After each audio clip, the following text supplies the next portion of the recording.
Welcome and thanks for joining us today. My name is Lenya Quinn-Davidson, and I'm the Fire Network Director for the University of California Agriculture and Natural Resources. So I lead up our statewide cooperative extension program in fire.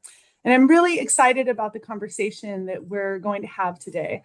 I think it's going to be really helpful in a practical sense, but also in a more philosophical sense. We're going to have some really great conversation. And I think back to when I was a kid growing up in rural Trinity County in Northern California, which is super fire prone. And the only way to get information back then was to go to community meetings in my elementary school gym. Things have radically changed. And even just 10 years ago, fire information was pretty limited, and Facebook and Twitter and platforms like that kind of started to revolutionize the way people could access information. But now we have so many options and so much information to explore and understand.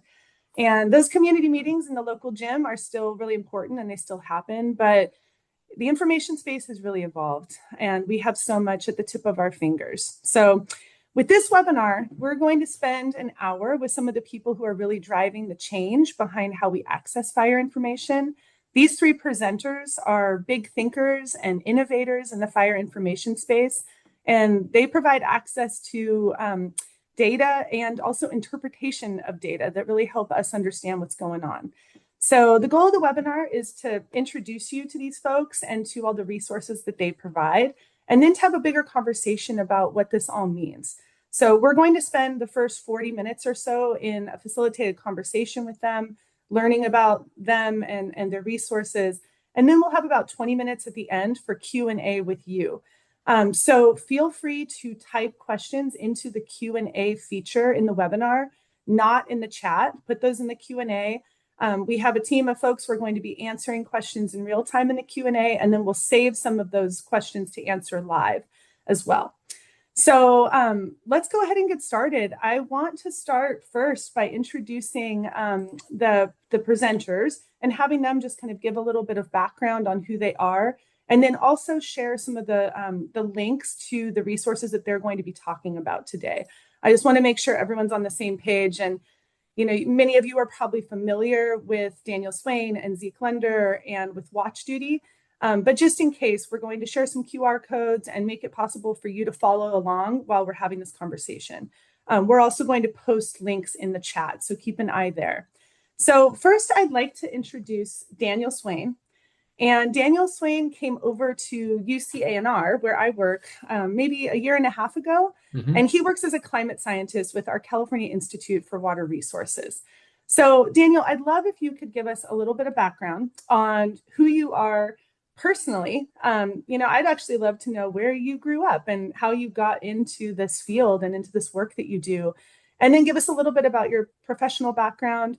And then you can talk through some of the things that we're seeing on this slide and let people know how to connect with you. So take it away, Daniel. Yes, definitely. Well, thanks again for organizing this today. It's certainly very timely. And some of you may already know me or know of me in some capacity, but as was mentioned, I am a weather and climate scientist with the University of California, Agriculture and Natural Resources Division, and the California Institute for Water Resources within it. I do wear a number of hats in that role in the world as a scientist and a public science communicator.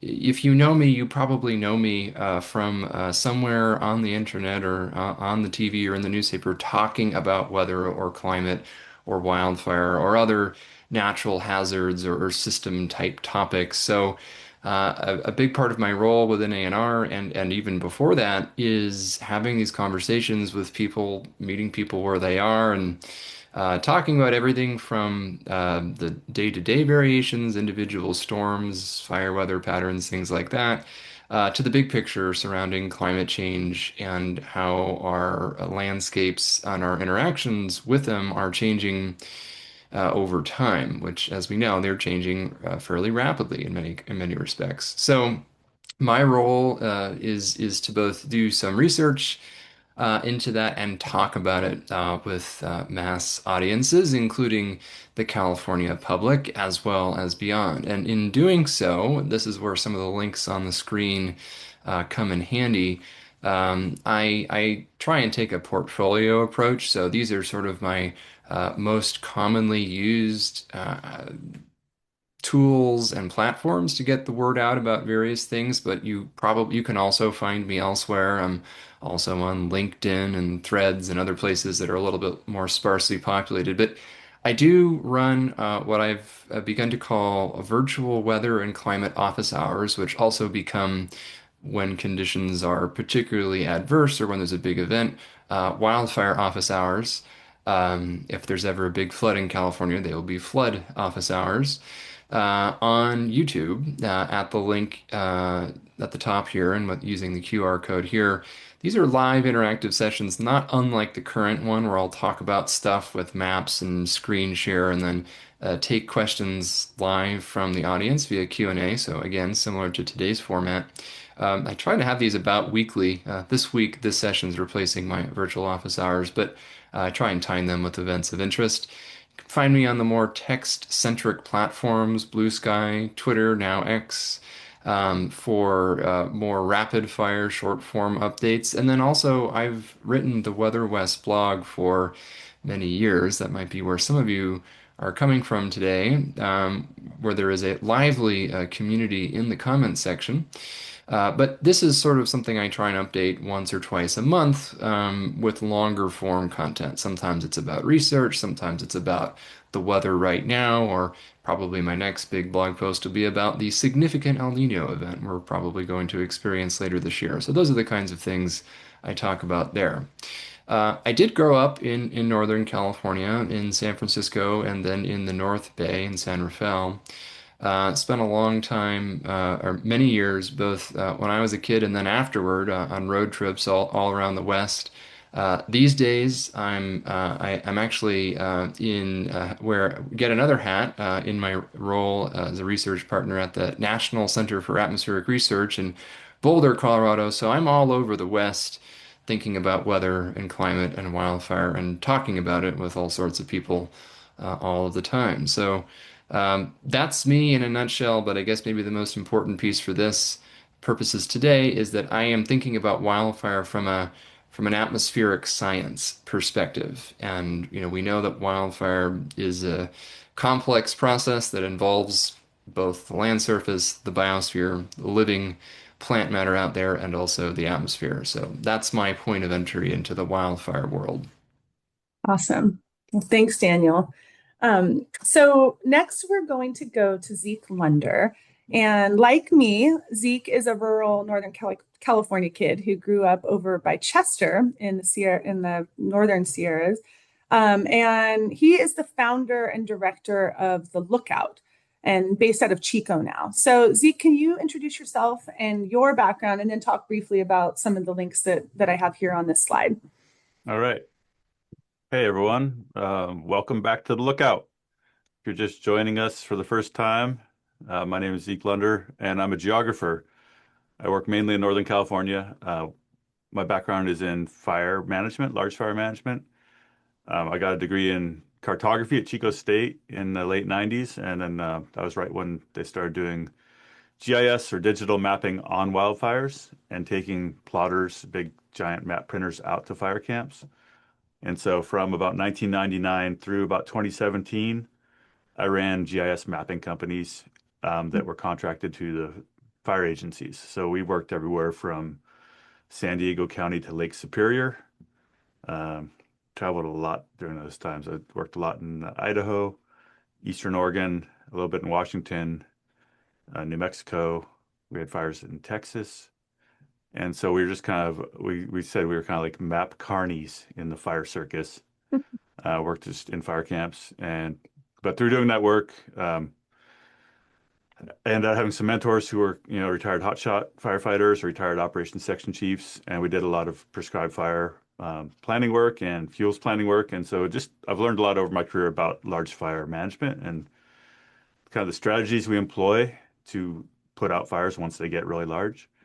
And I felt like there was kind of an interest in the public in that was never being covered in the media, and that the dominant narrative in the media is wildfire reporting is the three-legged stool, where you have the victims, you have the hero firefighters, and you have the villain, which is the fire.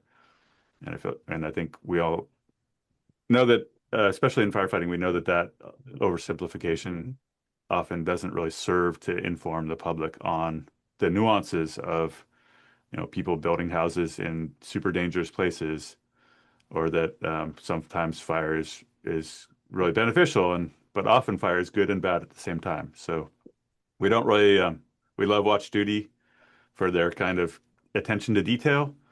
We're not trying to do that. We're not trying to cover every single fire. We want to cover the fires we think are interesting, that have something interesting going on, that have that mix of good and bad. And we like to talk a lot about the benefits of fire, because we feel like that's an underreported portion of the whole fire media landscape. Awesome. Thank you, Zeke. Okay, next we're going to go to Kevin Fetterman. And Kevin is the Senior Vice President of Public Safety Strategy with Watch Duty. And I had the pleasure of meeting Kevin a couple months ago, and that conversation was actually what spurred the idea for this webinar. Watch Duty's just been such a game changer in this fire information space. And so I'd love, Kevin, if you could introduce yourself and tell us about your background, which is quite different than Daniel and Zeke. And then also give us a little bit of history of how Watch Duty was started. I think that origin story is interesting. And then we will, once you do that, I'll close out this slide and we'll actually jump into some screen sharing with you to walk through Watch Duty and some of the resources there. So go ahead. Great. Well, I'm going to talk a little bit about myself, but then a lot more about Watch Duty because that's really what it's all about. But I've been in the fire service for over 35 years. I started as an explorer when I was 14 and kind of caught the hook. That's the only thing I ever wanted to do. And so I started as an explorer, as a Boy Scout, if you will, and moved into a volunteer and then into a full-time firefighter and then through the chain of command, if you would, and worked for some really phenomenal organizations in my career. Most recently, the Orange County Fire Authority, but before that, Huntington Beach Fire and Redlands Fire, and then as a volunteer with Riverside County Fire, Cal Fire. So had a lot of really good mentors, and had the opportunity to continue my service with Watch Duty. And really the ironic thing is, and I'll never live this down, is my wife is the one that introduced me to Watch Duty. I was the duty chief of Orange County, so that means I had cell phones and sat phones and Starlinks and all this technology. And I was in the kitchen one afternoon, and my wife walked in and said, "Hey, do you see there's a fire in Hemet and it's moving uphill and it's going to go extended?" And I'm like, "What are you talking about?" And she showed me this application she had, and after that, I was hooked like most people, and a user, as an incident commander on fires. I used Watch Duty to gain situational awareness from other events, and that's kind of the irony how the fire service uses it. The app was developed for the community, but there really weren't that many tools for the fire service to identify, where fires were at and the complexity and what resources they were requiring. And so I became an avid user, as most of our organization at that time. But currently, I serve as as you said, the Senior Vice President of Public Safety Strategy, and that's really my work centers around helping fire and emergency management law enforcement leaders with the adoption of real-time situational awareness tools. Formerly as a division chief, I oversaw a couple cities in Orange County, Tustin Villa Park and Yorba Linda. I oversaw our all hazard incident management program and our emerging technology integration. And I think that's where I came to meet John Clark Mills, who is the CEO and co-founder of Watch Duty. And really, our origin story is John had sold a technology company, had left San Francisco and moved out to Sonoma, was living his best life off the grid, had some acreage and was living. And then he was impacted by a fire. The Wallbridge fire was on the next ridge over, and there was S2s, there was tankers and helicopters flying over his house. And he was really trying to get information and figure out what was going on. And nothing alerted him, nothing told him there was a fire in that area. And so he started kind of weaving people together, and that's really our story. Our magic, if you will, is our secret sauce is our people. Hundreds of people, both professional paid staff reporters and volunteers working together and some of the most passionate people on the planet working together. And I think that's part of the story is that it's given people an opportunity to give back and help contribute information, emergency alerting to protect their neighbors and their communities. And so as much as we are a technology entity, we're much more a people based on people, process, and technology, right? So we're much more a people organization. And yeah, super proud to be part of the organization and the fact that we alert and let me back up a second. The fire service knew we had websites that we could go to, and there was areas that we could, crowdsource information, but we never built it. So it really took someone that with a visionary like John to kind of come and put it all together, build an application, and build a kind of a really great team around it, and then to start pushing it out. So now with well over 17 million users, the message is really starting to get out, and you know kind of being a nonprofit, a 501(c) gives us high moral ground and just gives us the opportunity to build great tools for do the right thing for the right reason. So glad to be here and glad to jump into the application and show a few things when that time is right. Lenya. Okay. Yeah, no, now is a great time. I'm going to stop that share. And you're getting lots of nice comments in the chat as well. Lots of super fans. Love it. Love hearing those. Okay, I'll jump right in and share the application.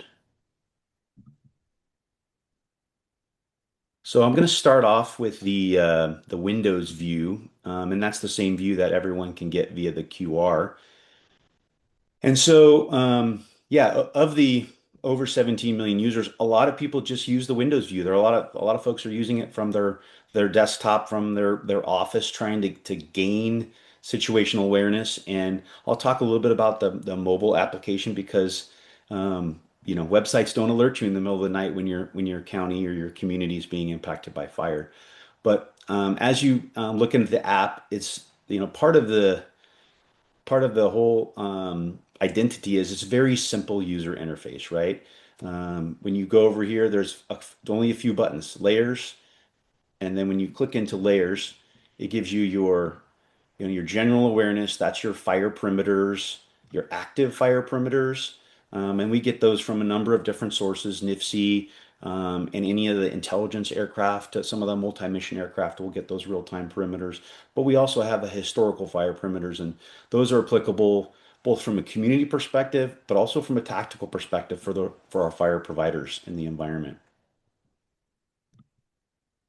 Um, Satellites, so MODIS and VIRUS, those are those geostationary satellites that are providing hotspot information. So that's really good context. And that's, as we kind of dive into it, you'll find out the reporting is what provides that contextual feel to what's going on in events. Flight Tracker is really, really popular with a lot of entities because quite frankly, it gives you a lot of information.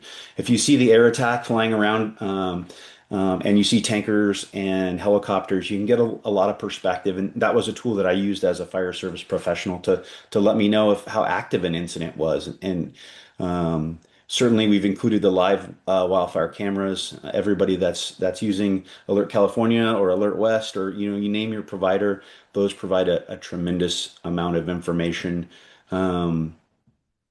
I'll talk about it a little later, but Watch Duty is a massive proponent of strategic partnerships.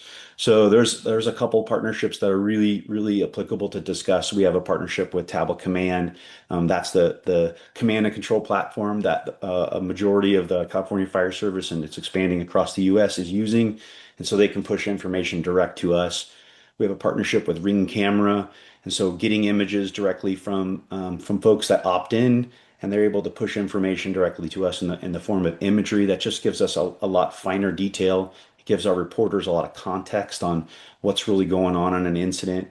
And in one case, it pushes incidents back to Ring camera users. And I know recently there was an article about someone had alerted them on their Ring camera application, allowed them to get out of their house, and we love those stories. So as we kind of zoom into the app here, you see the Sandy fire. This was a fire that happened a few days ago in Ventura and still active. You see a couple aircraft flying, Helitanker 61, and Ventura County helicopter. So really good context. But as you click onto the icon itself, and so this is that contextual information that's really hard to find. And so that's part of what our staff does is they're reconciling all this information from 100 different locations into one spot. So we're not creating new information, but we're reconciling from lots of locations and making it to a one easy to use location. And so you can see the evacuation orders for both for Ventura County, Los Angeles County, shelter in place information. You'll see that whenever we post information, we're always attributing it to where it comes from. And that's really important because we encourage people to use official sources. But if their local emergency management agency, the local fire agency, we encourage them because we're looking and grabbing that information as well.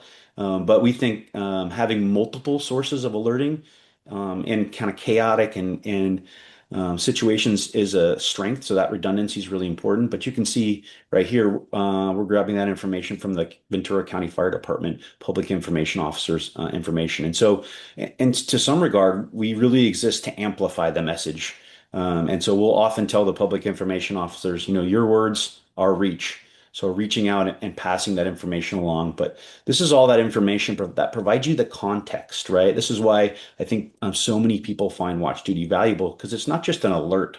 It's so much more than that. It's that deeper sense of information on what's going on, what resources might be requested. And a lot of people, frankly, sometimes give us a hard time about listening to radio traffic. But our perspective is that listening to the incident commander, and that's the person who's legally and operationally responsible for the incident, listening to their information and passing that information on to the community in an understandable manner. That is what right looks like. That is what the community expects, that real-time information. And so that's kind of part of what we do. Hey, Kevin, Uh, there's yes. a quick question in the Q&A that you might want to answer, and then maybe we could jump. I know you're going to share the app feature. Maybe we could do that, and then we'll jump to Zeke to do the lookout. But the person in the Q&A asked, does WatchDuty have partnerships with Nextdoor, Citizen, or other similar geospatial citizen reporting apps? So we don't now, and we're always evaluating different relationships to figure out, where we can get the best kind of most accurate information. But we're open to a lot of strategic partnerships. We have a strategic partnership with Google. Google's given us some fellow engineers to help some of our back end engineering, and so really, really excited about all the partnerships that we have because it makes the platform better, makes it stronger. It makes us be able to better communicate with the communities. And that's where our heart is, right? Making sure the communities get informed. We hear stories all the time about, hey, your alert it caused me to stop what I was doing, look up, pay attention to look at my environment, look at the fires and see if it was impacting me and my family, or it gave me enough time to go home and get my pets or my horse. And so that kind of information is really, really critical. So wherever we can get it, we're happy to get it from those areas. And this is why we feel so strongly about partnerships. Is we're not trying to build everything for everyone. We're trying to build really strong alerting for both fire and then move into kind of the all hazard environment. So I think we kind of touched on the app. I do want to get to the mobile version because I think there's a part of alerting that I really want to talk about that not many people know about.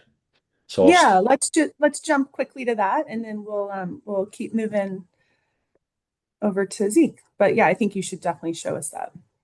so let's make sure that you can see. Okay, can you see my phone?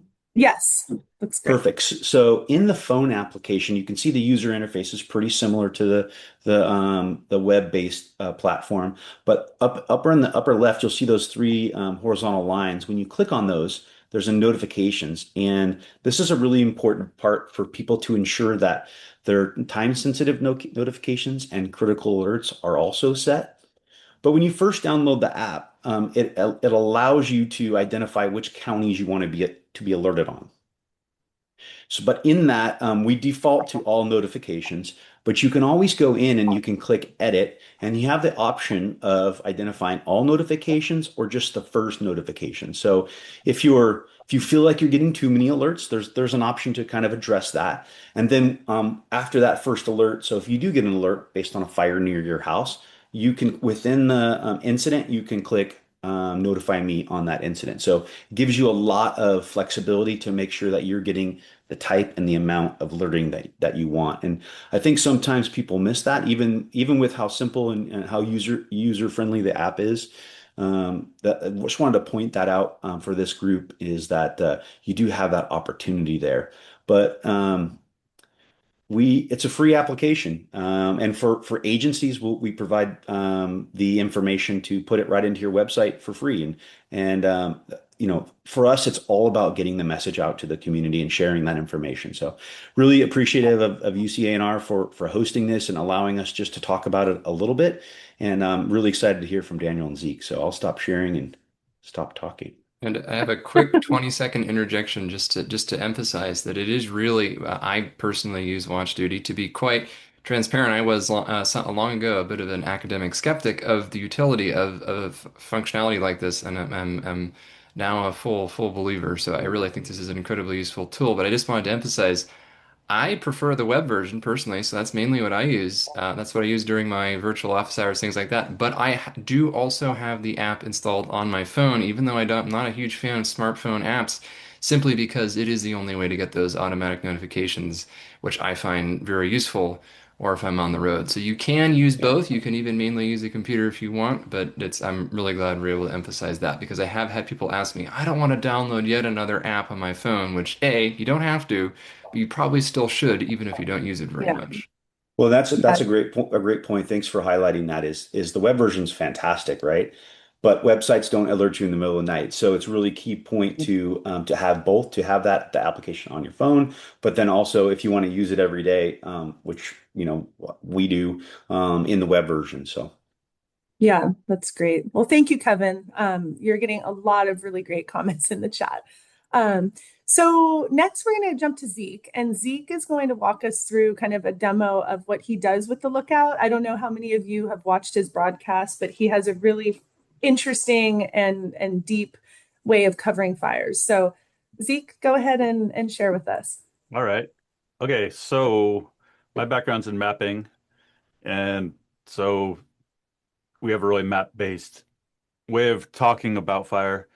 And I use Google Earth Pro, and I build a lot of custom layers for it to tell the stories that we want to tell. So, example product here is this is the Sandy fire, and I'm just going to talk a little bit about. I'm going to tell a little story here about this fire and basically what happened on this fire 2 days ago. So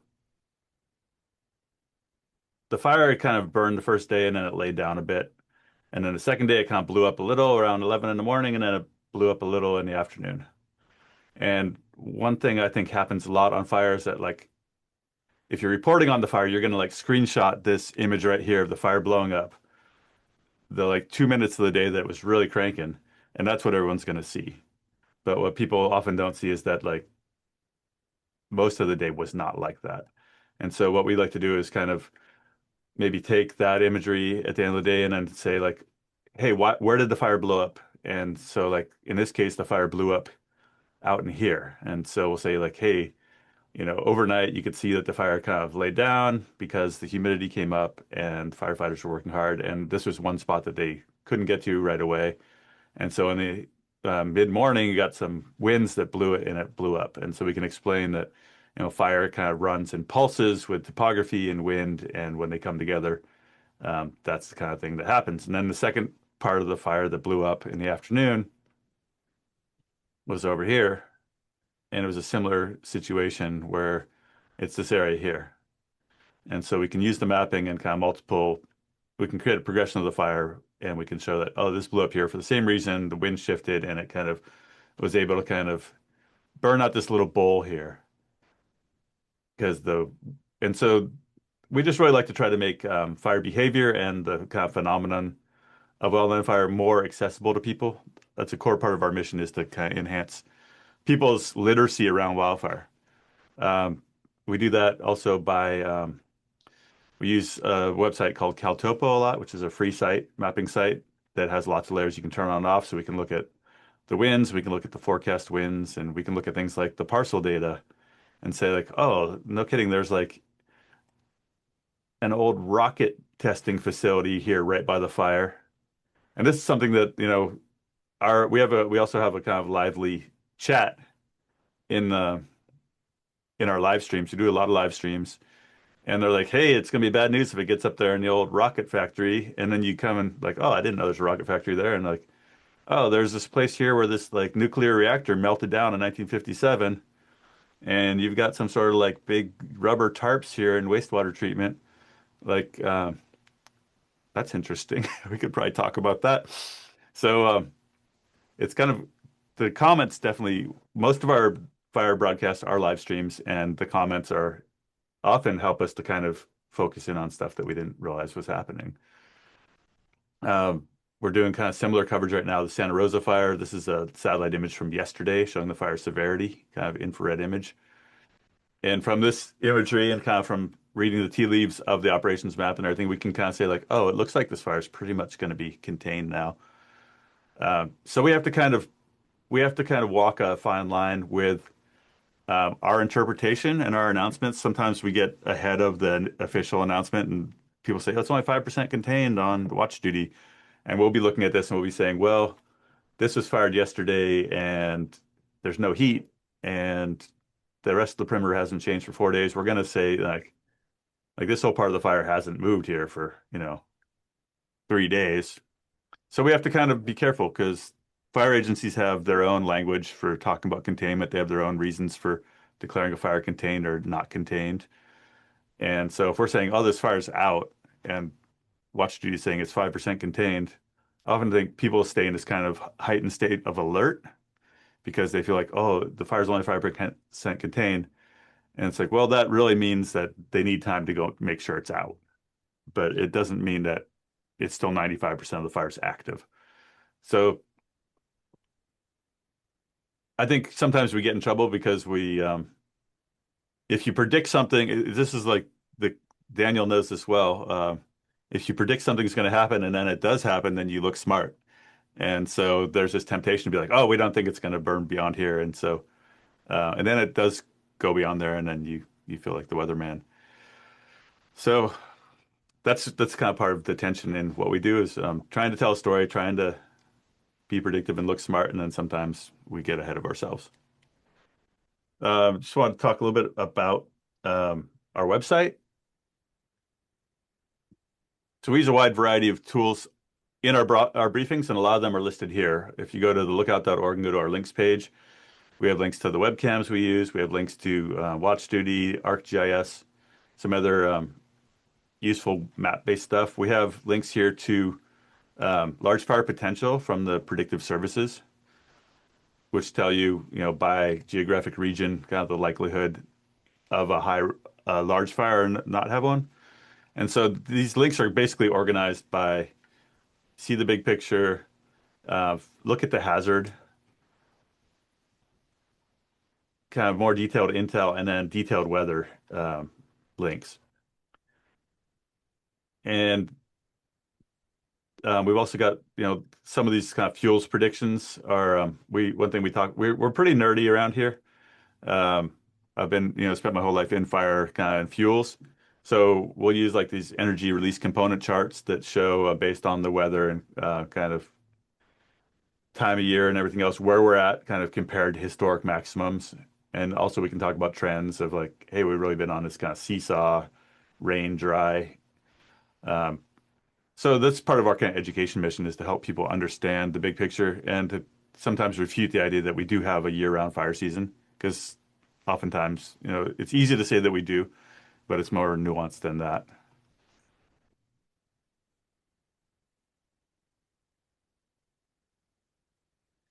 Also on the website, we've got our archive. So we've been reporting on things for 5 years now. We've got a lot of stories on here, and they're sorted by topic, fire behavior, fire ecology. We have a lot of different topics here.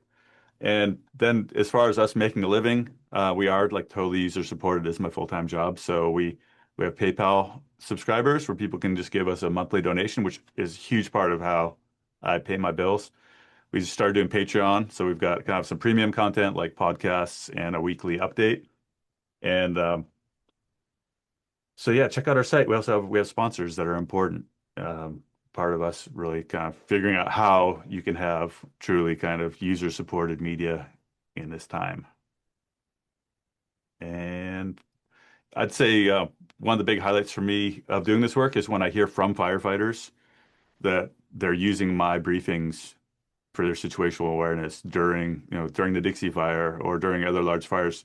To hear people say like, "Hey, we listened to your live stream in the crew buggy on the way back from our shift because we're getting the best intel. We're getting better intel from you than we are from our briefings in the morning."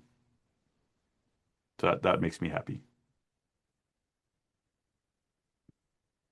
Awesome. Well, thanks, Zeke. I like the comment from Kelly Martin in the chat just about how this kind of fire information has been really missing for a long time, and I think you fill a gap that was pretty big. So I use your information a lot and really appreciate the kind of authentic flavor you have to your broadcast too. That can sometimes get you in trouble, but makes it really interesting and fun. Well, I feel um, like yeah, we're a non-PIO, right? We're kind of right. unsanctioned public information officer. Yeah, Thank you. exactly. So, okay, well, great. Next, I'd like to go to Daniel because Daniel really brings a unique perspective to this conversation because his scope is so big and he's really operating at this kind of climate scale. And it's a different perspective than, the kind of individual notification and incident scale that Watch Duty works at, and then the more landscape scale that Zeke's working at. So, Daniel, can you tell us a little bit about your process? I mean, when you're pulling together your broadcasts and working on these things, how are you sourcing data? And how do you go about kind of curating and interpreting these really complex scientific topics into a format that's pretty digestible and approachable? Like, how do you go about that?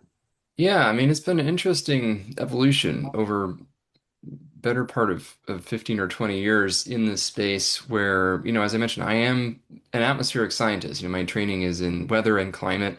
I talk mostly about weather and climate, but wildfire, is, as I mentioned earlier, is this process that fundamentally connects the landscape, the ecology, and the atmosphere, and on different timescales. We talk about fire weather, so the conditions today and tomorrow that are influencing fire activity and behavior. We also talk about climate and climate change, how long-term trends in various atmospheric things are affecting fire behavior and activity. Again, in many cases, increasing the peaks at least, although an interesting conversation about the rest of the time potentially being different. That's the kind of nuance that I get into in some of these conversations. But in terms of my process, I mean, the reason I emphasize that I'm an atmospheric scientist is that one could even call me an interloper in the wildfire world in a sense that I could have come in laterally. Although I think in many fields, a lot of people come in from somewhere else. But my personal fascination with wildfire extends back many years. I was actually, in terms of my interactions with the wildland fire community, go back, and some folks may not know this, I haven't talked about it in a while. The early web forum era of the wildlandfire.org, sort of those real-time forums where before Watch Duty, really even before text-based social media, before Twitter, before Blue Sky, whatever, and before YouTube was really a source for real-time live information either, there were the old school web forums, the hot list. And that is where I interacted with a lot of folks in the fire community, where I was sort of giving some of the meteorological information. I was learning some from folks who, literally had boots on the ground or hands in the cockpit from the firefighting aviators out there. And then, in the process of developing my own career as a weather and climate scientist, increasingly realize that there is this is something we've all sort of hit on, this unfilled niche, this vacuum for real time contextualized, nuanced information. And so I realized that from the atmospheric perspective, I could begin to provide some of that. And so, over time, this is something I really started to do sort of mid 2010s. And we saw this escalated era of not just fire, but specifically high impact and even destructive fire in California. So sort of about at this point, that's a solid 10 to 15 years ago, and we saw this sort of this step change where California has always had fire, of course. There's always been destructive fires for as long as people and have lived in flammable landscapes. But there really was something that changed around, after 2010, where we've seen a large number of extremely destructive, fast-moving, and even deadly fires. And so I think California's relationship with fire shifted in that moment. And in that moment, there was an incredible vacuum. Not only was there not enough real-time information, but then there really wasn't. There was now a huge demand for it, and so what we ended up getting was a lot of information that was unreliable or poorly sourced or just wrong. And in certain moments, that can be acutely dangerous to life safety, right? If you get bad information about where the fire is, where it's headed, or what you need to do in the moment of potential evacuation. But it's also, to Zeke's point, dangerous in the other direction that we wire our nervous systems essentially to be so freaked out about every fire that we no longer have the ability to differentiate between fires that are non-threatening or even beneficial and those that are actually really do pose an immediate risk that we really do need to get the word out about. This is an emergency disaster situation. And we have had both. You get people who say, oh, and all fires are exaggerated and all fires are bad. And of course, neither of those things is true. So, but where do you go if you're not a wildland fire expert or a meteorologist to actually understand? And so my process was sort of iterative and intricative over this period where originally I was trawling social media, manually to find information about real-time fires. As a meteorologist, I have access to real-time satellite data, so these Earth orbiting geostationary satellites that look down at the surface of the Earth from space, you update every 5 or 10 minutes.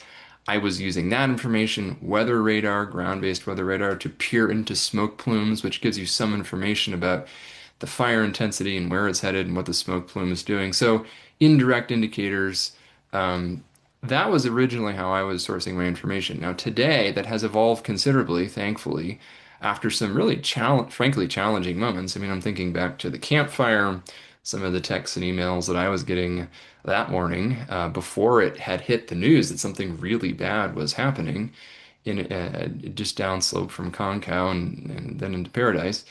And then more recently, just this past year in January 2025, and how it's both very different, but there's also still some unfamiliar similarities in the sense, or uncomfortable similarities, I should say, in the sense that now I can draw upon Watch Duty, and I do. I will share Watch Duty live on YouTube because it is in the real time. It is the best way for me to gain situational awareness, to get context for how many fires there are, where they are, sort of the threateningness of them in terms of evacuations.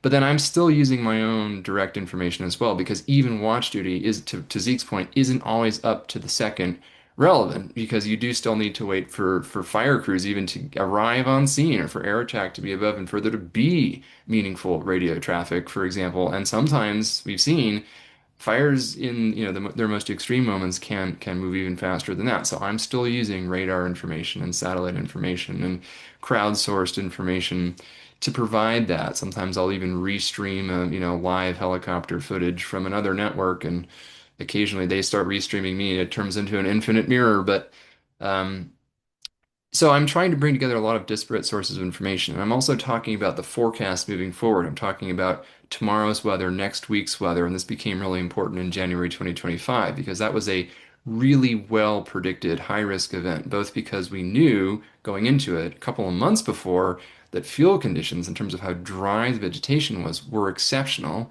in Southern California, heading into what we knew would be just normally windy season in the fall and winter. And then, about 5 to 7 days before the January 2025 fires, it was very clear that that there was going to be an extreme wind event, and that we were going to have a very high tier, perhaps highest tier kind of risk situation. Of course, we all know what then happened that week. Unfortunately, that prediction was largely accurate. But I guess my point is, I'm able to sometimes take people into the moment of the fire, talk about the intersection between fire behavior, meteorology, and weather, and climate, and fuels, draw upon resources like Watch Duty, like Zeke's mapping and live streams as well. Occasionally, I'll tune into those, so I have better knowledge of a specific high impact fire or high interest fire. Not always the same thing, as we were talking about in the pre-session today. Uh, and I'm just trying to bring together information sources, and it's always from a sort of a top-down view. I am an atmospheric scientist, so I am thinking about the top-down view, but I'm very careful to make sure that I don't ignore the other pieces that are relevant, because it isn't just a top-down question by any means. It's just one important piece of the puzzle. So I'll pause there. Good. That's great, Daniel. Um, so I'm looking at the time, and gosh, I have so many questions that we're not going to get to, but I did want to ask one question before we get to some of the Q&A with the audience. And as you guys know, the focus of the program that I lead is really about learning to live with fire in California and thinking about restoring fire as a natural process and building more resilient landscapes and communities. So I'm curious for each of you, if you could just briefly comment on how do you see your work in this information space supporting that vision or better facilitating things like beneficial fire and community adaptation? I don't know who wants to jump on that first, but Well, I'll start great. if others. So I think for us, for the Watch Duty team and with the Watch Duty family is number one, just continuing the active communication of incidents. So hopefully people feel empowered with more information. Another aspect that's on the platform that people may or may not recognize is the prescribed fire. So that gives people visibility and awareness on in their area, in their community, that there is prescribed fire going on. So one, to not be overly concerned if there's a prescribed fire and they see smoke, it can help deconflict and help bring down their internal temperature, if you will. So it just gives them more visibility and helps deconflict whether emergency or non-emergency. Just once again, just building that situational awareness for them. Sometimes the prescribed fires turn into real fires, and then the platform, turns into you get a notification at that point, right? But it just increasing your situational awareness from a community level helps, I think, with anxiety and just being able to live in high fire hazard severity areas, frankly. Yeah, that's Yeah, great. Yeah, go ahead, Zeke. I'd say, well, in part, thanks to Lenya, I've been able over the last um, decade to become a California state prescribed burn boss. And I've been really involved in the California prescribed fire movement, I would call it. And having that access to prescribed fire has allowed me to make a lot of videos. I can make videos because I'm either leading the burn or I'm out there with my friends burning. And so YouTube's been a good tool for us to share kind of that kind of on the ground look and narrative about what we're doing, why we're doing it, and the movement in general. Thanks, Zeke. What about you, Daniel? Yeah, man, I think this present moment is a really important one to emphasize, the spectrum of fire, right? And you've kind of been hearing this whole session that there is this really wide range from clearly beneficial fire from an ecosystem perspective, certainly from an indigenous and cultural perspective, depending on the type of fire, and also even from a pure hazard perspective, there are some fires that occur under the right conditions that are going to reduce your risk of a fire that burns your house down later. That's just the simple reality, and that could be prescribed burning, it could be cultural burning, it could even be a wildfire that occurs under the right type of conditions, aka not during an extreme windstorm during a severe drought or something. So, the context is really important, partly because we live in a fire-prone landscape. All of the West is like this, at least at some times. This is even true, this is true all the way from the low deserts following a wet year when there's some invasive grass that grows, all the way to, to the coast redwoods, but not at the same times and not all of the time. And understanding when and where fires, can happen and the context of those fires. Are these primarily beneficial? Are these primarily harmful? Or, to Zeke's point earlier, are they a mix of both, as is often the case for any individual fire these days? And thinking less about, this is why I sometimes joke that watch duty is the only piece of um, let's call it wildfire tech that I'm particularly confident has made a universally positive difference in the sense that there's a focus right now in some other communities of the need to prevent fire, to extinguish fires faster, more quickly. And the problem with that, of course, is that in landscapes that have adapted with fire, that you're gonna sort of just delay the problem. And so I think learning to live with fire, understanding that we live in a fire-prone landscape, that there is a spectrum of fire, just even getting that big picture out right now, I think is a really important thing to be doing. And I'm glad that we're able to sort of unify along that axis in this kind of space because we're able to have more nuanced conversations that go beyond the soundbite, beyond the headline. Oh, I love that you said that, Daniel. I really appreciate you bringing that up. And it's funny, when Kevin and I met, I think I led with that, Kevin. I said, I'm very critical in general of fire tech. And he's like, and then I said, but I love watch duty.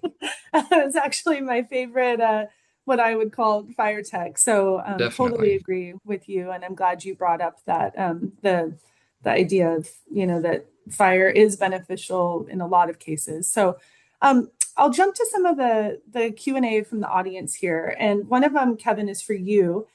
Can you share any future functionality that Watch Duty is developing? This person's interested in seeing an overlay with traffic so that if they're evacuating, they'll know which route would be best. What are you guys working on? Yeah, so we have some pretty exciting stuff coming up. Obviously, we're continuing to expand our reach. In December, we migrated to the entire U.S., and that I think really gave visibility on the number of fires that are occurring in Florida and Georgia and the Carolinas and Texas and Oklahoma, and so just continuing to expand our reach is really exciting. You're going to see later this year flooding come out and some integrated weather. That's really important to us because when you look at disasters that really impact lives and take lives, flooding is on the top of that list. And so now that we have this people infrastructure, because we're a lot of people say tech company, but we say people company, is now we have this people infrastructure across the U.S. Rolling into flooding is just a really natural evolution, and then after into all hazards kind of after that. But we're really excited about that. Um, we're talking to entities all the time about some SAT to cell notification. So maybe you don't have Mm. communication. So we're working on that. Routing is a tough one. We talk about that a lot because the problem is we can't see if a tree falls down over a road or if there's cars that back up, and so it's very nuanced. Every community, the routes are very, very nuanced. So that's really challenging for us and concerning about putting something out and then there being some kind of local hazard that we're not aware of. And so I don't know. We're gonna continue to talk about that one, but that one's a tough one because each of our communities is so nuanced, and so we would rather alert the communities and you as an individual, your situation more than anybody for you or your family or your neighbor. Some people have elderly neighbors, like I said, animals, horses, dogs, like those little situations.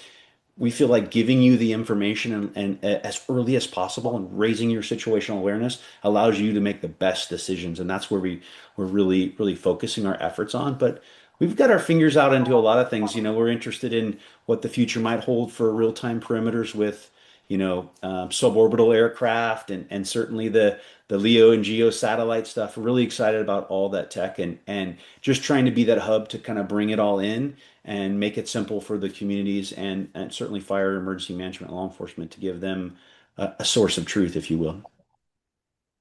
Awesome. Thanks, Kevin. So there's a question here about, do you know if any conversations like this are going on in other states like Arizona or Nevada? And Kevin, I know Watch Duty recently launched nationally. Is that right? But and of course, Daniel, you provide coverage that covers the Western US. And Zeke, you do some stuff that's outside of California, but I guess I'm curious from Zeke, and this connects to one of the other questions too about just the growth of your platforms and where do you guys see going in the next few years? And do you see a broader geographic reach, or do you know of other partners who are perhaps providing some of the similar kinds of coverage that you do? I'm not sure who else is doing lookout style live streams right now. I guess one answer is I'll go outside of California if it's slow in California. So last year, Right. California was slow. I wanted to work, so I did the Dragon Bravo fire in Arizona and I did the Monroe Canyon fire in Utah. That's right. I think in our mission, we want to look at fires that are interesting. And so, Dragon Bravo was interesting because it was a fire that had been managed for resource benefit that then became a pretty bad wildfire. Monroe Canyon was interesting because it was kind of burning in an area that hadn't burned for a long time and kind of just high elevation. And there were things, I think there's things for people in California to learn about the fire ecology of the Rocky Mountains or the Southwest. That fits within our umbrella. Right now, it's just me. My wife helps with some of the admin, but I've got a kind of limited bandwidth to expand my geography. And also, California is where I'm really know the geography, and specifically Northern Mhm. California, so I can't really do what I do in, Eastern Washington because I don't know every peak. I haven't been, all over the place. I haven't ridden a dirt bike or fished in the creeks or any of that, So a lot of what I do is really rooted in knowing Northern California really well, but I can't go speak as knowledgeably in New Mexico or, Oklahoma. Right. Yeah. Well, that's the magic of what you provide is that it's really rooted in place. Daniel, where do you see your work going in the next few years?